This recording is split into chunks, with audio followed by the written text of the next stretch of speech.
Noong panahong iyon, sinabi ni Jesus kay Nicodemo, "Walang umakyat sa langit, kundi ang bumaba mula sa langit, ang anak ng tao.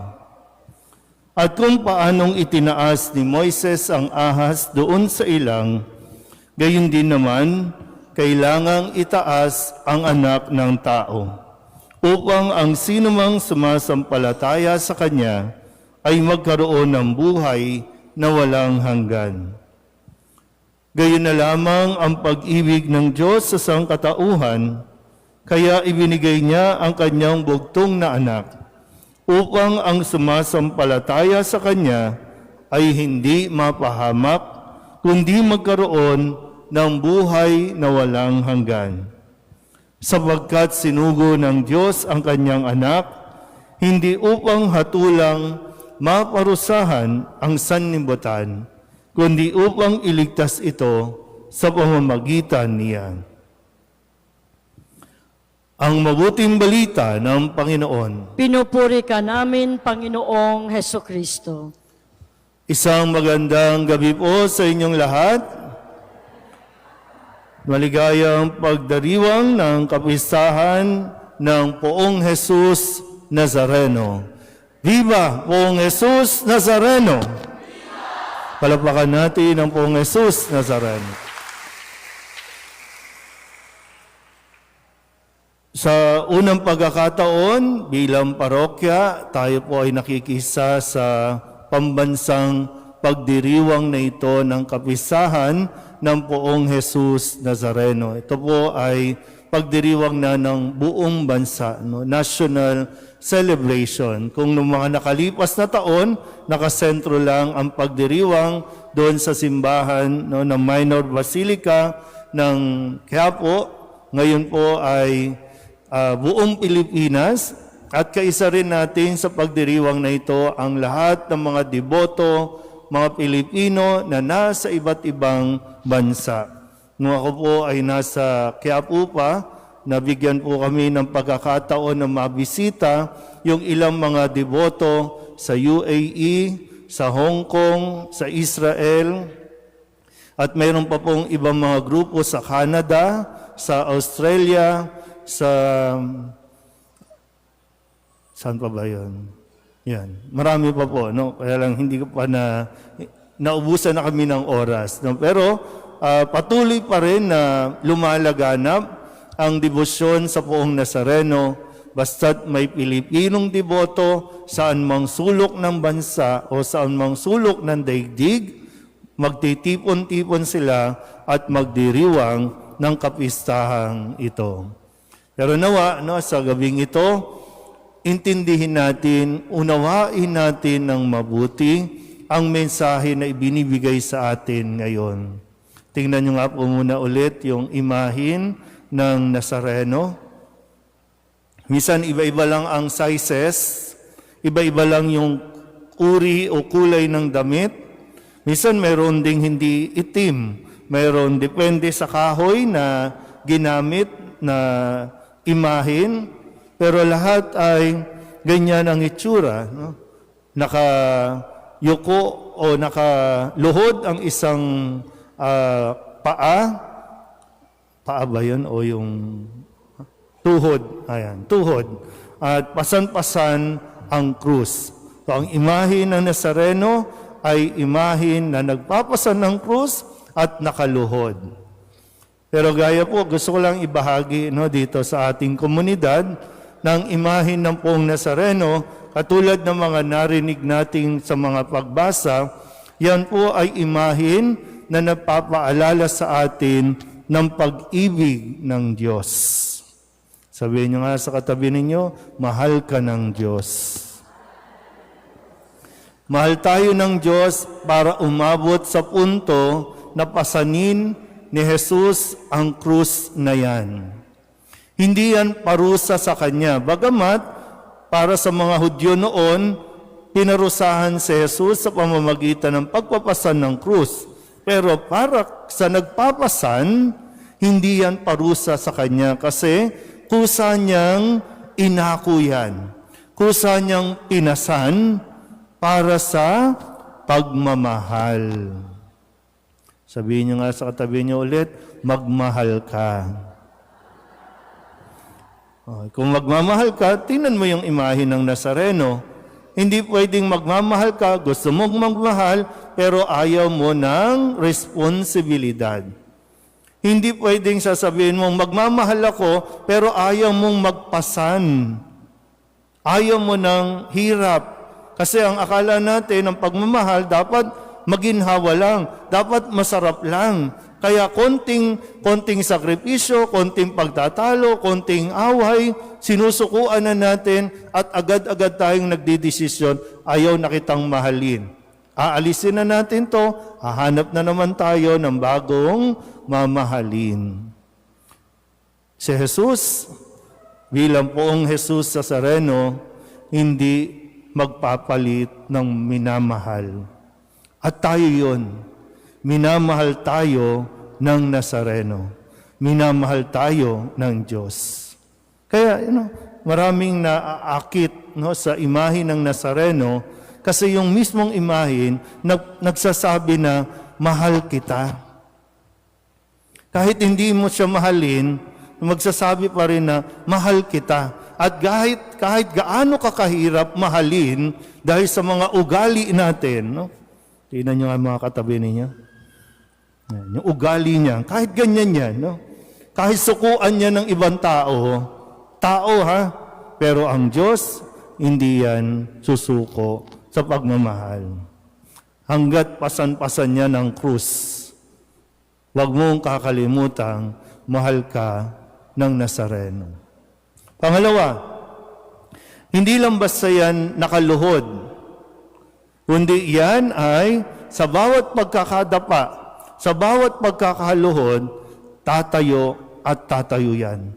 Titindig at titindig yan at magpapatuloy yan sa kanyang misyon. Kaya nga, ang isa din sa nagpapaalala sa akin, sa imahe ng Nazareno, bakit maraming tao ang naaakin?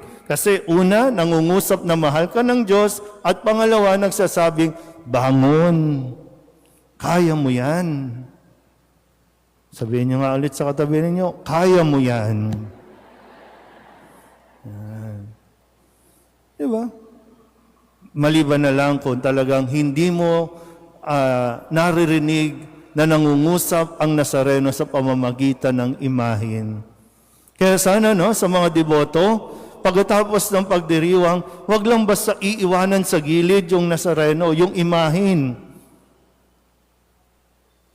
Hayaan niyong makita ng mga tao kasi mismong siya ang kakausap, siya ang magpaparamdam ng kanyang pag-ibig at ang kanyang pagbibigay ng pag-asa sa mga tao.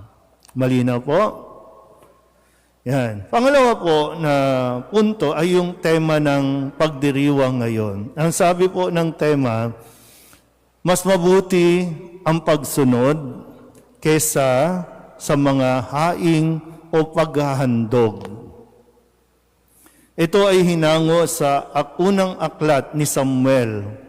Ang background, ganito po, si Haring Saul, si Saul,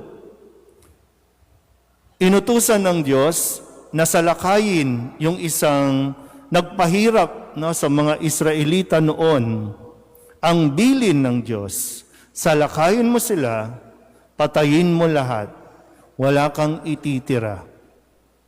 Maging ang mga hayop, yun ang utos ng Diyos sa hari kay Saul. Naintindihan ba? Uy.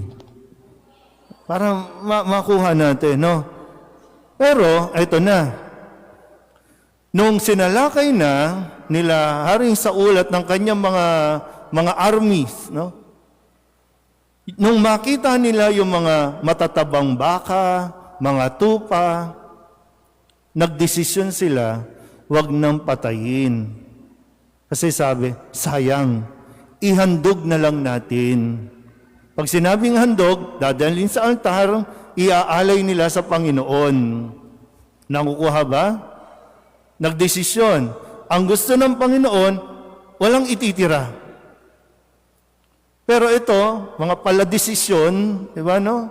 Sabihin niyo nga sa katabi niyo, huwag kang paladesisyon, no? Minsan, diyan tayo nagkakaproblema pag may mga paladesisyon Malinaw naman Sundin mo lang, no? Sabi ng Panginoon, sundin mo lang ito, wala kang ititira. Pero nagdesisyon, itabi natin, sayang kasi. Nagalit ang Diyos. Gusto pang i-justify ni Saul at ng kanyang mga tauhan yung kanilang ginawa. Kaya doon na pumasok yung sinabi ng Panginoon, mas mainam, mas mabuti ang pagsunod kaysa sa mga handog. Ngayon, bakit tayo nagkakaproblema? Deboto tayo ng Nazareno, pasan tayo ng pasan, o kaya prosesyon tayo ng prosesyon. Ang problema kasi natin, ayaw nating sumunod. Minsan ginigiit natin yung gusto natin. Ang gusto ng Diyos ang dapat nating sundin. Huwag tayong matakot, huwag tayong para bang magpa-influence doon sa mga sinasabi ng tao at bibigay tayo doon kaysa doon sa kung ano ang sinasabi ng Panginoon na siyang naglagay sa iyo. Di ba? Ang Diyos ang naglagay sa kanya doon hindi naman mga tao. Pero mas nangamba siya sa kung ano magiging reaksyon ng kanyang mga tauhan. Kaya bumigay siya doon. Sinuway niya ang Diyos. Ngayon, sa tingin niyo po, saan ang galing yung problema ang pinagdaraanan natin ngayon? Tumisigaw na yung bata. Di ba? Saan ang galing? Pag trace back mo, dahil yan sa katigasan ng ulo natin, ayaw nating sumunod. Kaya nga kahit ako, bilang pari, no? Minsan, di ko alam kung nabahagi ko na, no? Gusto ko sanang tumanggi. Nung sabihin na, Father, lipat ka sa San Jose. Kasi tahimik na ang buhay ko sa solidad. Okay na kami doon. Nagsisimula pa lang kami. Aalaguan na lang kami. Kaya lang, Father, lipat. Mabigat man, pero obedience. Obedience. Kailangan natin sumunod. Kaya nagkakaproblema kasi ayaw nating sumunod. Dahil minsan, pakiramdam natin, mas magaling tayo sa sinasabi niyan. Pakiramdam natin, mas okay yung suggestion natin kaysa sa opinion o iniisip ng leader natin.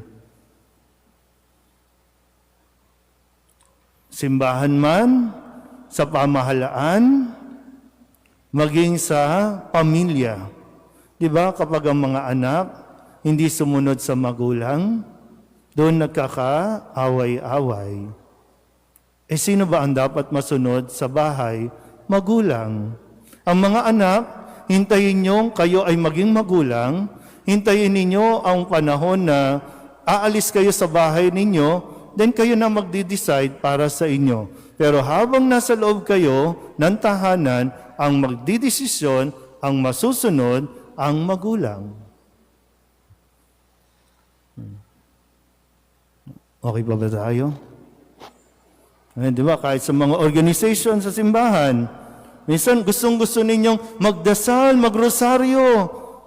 Kahit minsan sinasabi, wala nang magdarasal dito ng ganitong oras. Ay hindi, kasi nasanay ako ng ganito